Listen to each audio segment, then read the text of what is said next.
welcome to this proof of concept.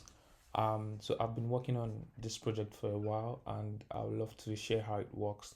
So this project is a RAG powered um, LLM project that uses Gemini 2.5 Pro model to perform CloudTrail analysis. So it's basically a cloud analyzer.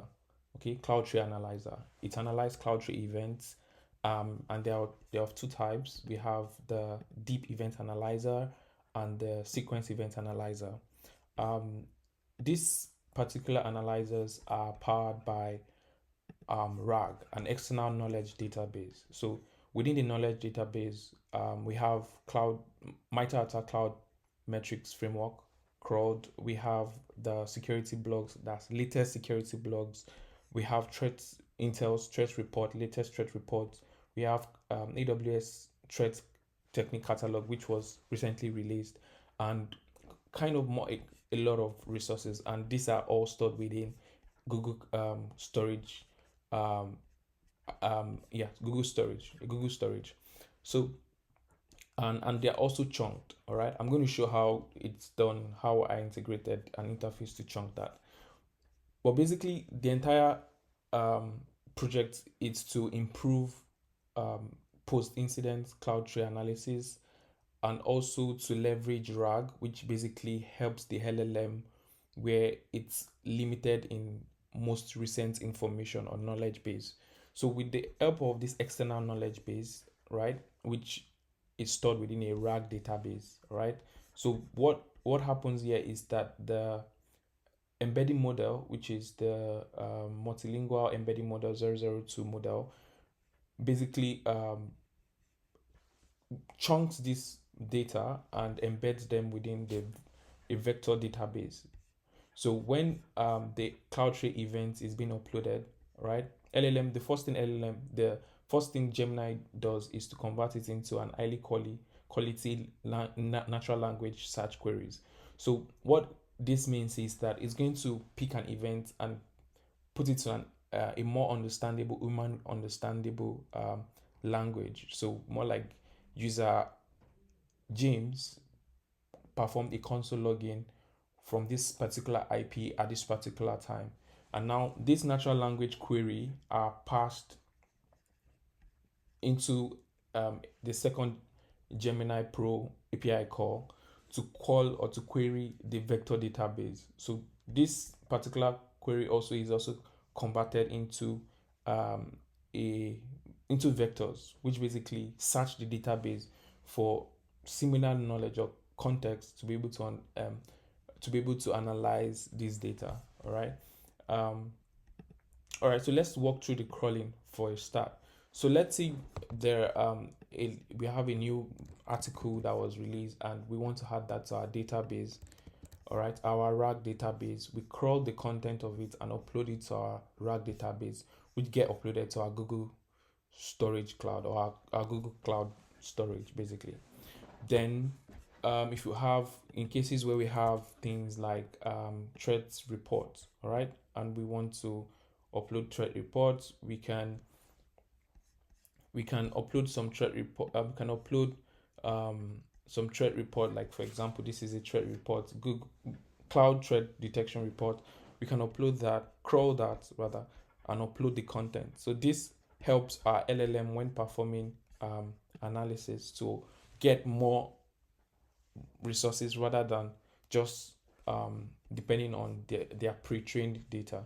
So here we're doing a deep event analyzer. I've uploaded a CloudTrail JSON log, which basically, so in this particular JSON, this particular file, we have how many events? 1, 2, 3, 4, 5, and 6. So we basically have 6 events. Yeah, we have 6 events within this particular file. So for each event within this JSON file, it basically gives us a deep analysis. So a successful login console was recorded by James at this particular time, highly suspicious. It gives us the suspicious assessment, why it thinks it's suspicious, and also gives us a MITRE attack mapping. Also gives us the AWS threats catalog. All right, gives us justification for that. So in cases where we have our guard duty already detected this and we want more investigation, we can export the log, and which is what this particular product is for. You export the logs and upload it here, which basically gives you more analysis. All right, more context or analysis. So James, the ARN, the Amazon resource name, the account ID used, then what enabled this attack or this what enabled this this severity score justification. Now to the threat reactive threat modeling part, which basically gives us a reactive threat modeling of using Stride to give us more um, clarity on our understanding, and this basically helps us to improve our proactive threat modeling. So a reactive threat modeling improves our proactive threat modeling when we are trying to improve our proactive threat modeling, and also to um, enhance our incident response plan. So how do we respond to incidents when we have users who are being compromised and stuff like that? So the second event is the create access key. So it gives us why this particular event happened. Okay, why did this particular event happen? That's the question. And now it's giving us context to, oh, this is the mapping, justification for it, the affected assets regarding this event, justification, also a reactive threat modeling. So the observe key is a strong indicator of persistence of an attack. All right, to ensure the maintained photo. So this is what an attacker would literally do if they have, if this event was actually performed by the attacker, right? Then we have attach user policy. So an anonymous API call was made by James to perform attach user policy action, all right, which is highly irregular, all right, so it's highly suspicious. And then we have MITRE attack mapping justification for it, and we have also the containment severity score and the likes. Same thing for, so for each event it gives you the severity score. So this is basically just helping you understand, giving you more context to each event. So like for example, list bucket. So this, for list bucket, now this event happened, James performed a list bucket. A list bucket could be a benign event or it could be a malicious event. But in the case where you suspect an event or you suspect an attack or an incident, right? That's where this tool comes in.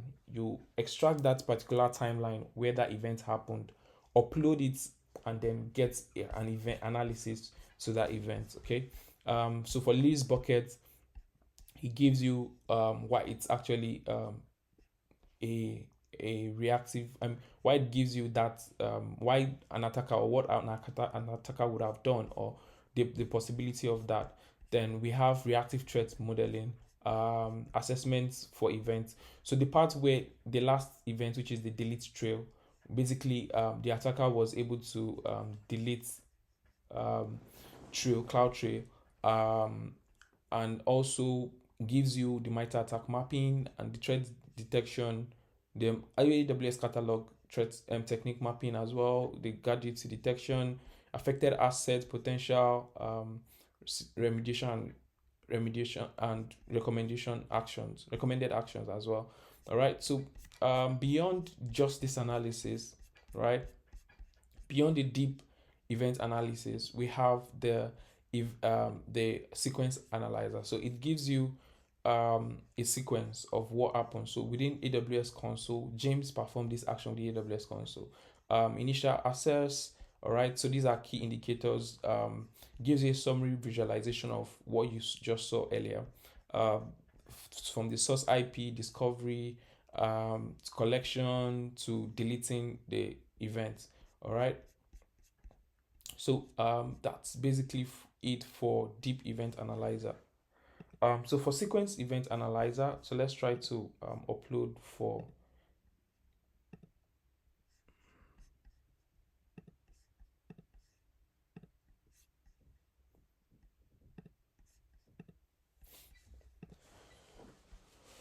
All right. So for the sequence event analyzer, we can also look into that part next. For the sequence event analyzer, which compared to the deep event analyzer, for the sequence event analyzer, it basically combines all the events. All right. So instead of doing a deep event analysis, so picking each event like the console login, the create access key event, the attach policy event, instead of doing all of that, the sequence event analyzer combines everything together to give you um, a full understanding. So here it says an entity, I am user James logged in, created an I am access key, and immediately attached a policy to their user. This was followed by S3 enumeration by listing buckets, data access objects, and attempt to cover their tracks by deleting trail. So this is highly suspicious, um, potentially malicious. It's suspicious and it's malicious, potentially malicious. And this is where the sequence of action taking the technique ID, MITRE ATT&CK technique ID mapped was this: create, modify um, cloud accounts, cloud infrastructure discovery, data from cloud storage, impaired differences, and also giving a justification for that. All right. Then we have the AWS threat technique catalog as well, which basically gives us different technique catalog, which is their own um, new what's it called now? New catalog for mapping events within AWS. Then we have justification as well. We have relevant guard duty findings as well, which are all this. Then we have the affected assets, which are all this. Set notes: log inconsistency shows this key used for login before its creation, suggesting a compromised initial key was used. All right, so it see how detailed it gives you that. All right, then the cloud a tree was deleted, impairing security visibility, and also potential misconfiguration. The user James likely possessed permissions like these permissions that allowed self escalation, so they were able to violating the principle of least privilege, and also the issue of no service control policy or permission boundary, which prevents in place, which would have actually prevented James from modifying their own permission or deleting CloudTrail. So the severity is actually very critical, and these are the immediate recommendation to get this. So immediately disabling I am user James, and also re-enabling CloudTrail logs, and investigating what objects or storage objects within the S3 were affected. So for the reactive threat modeling, right? It gives us the breakdown, the sequence breakdown.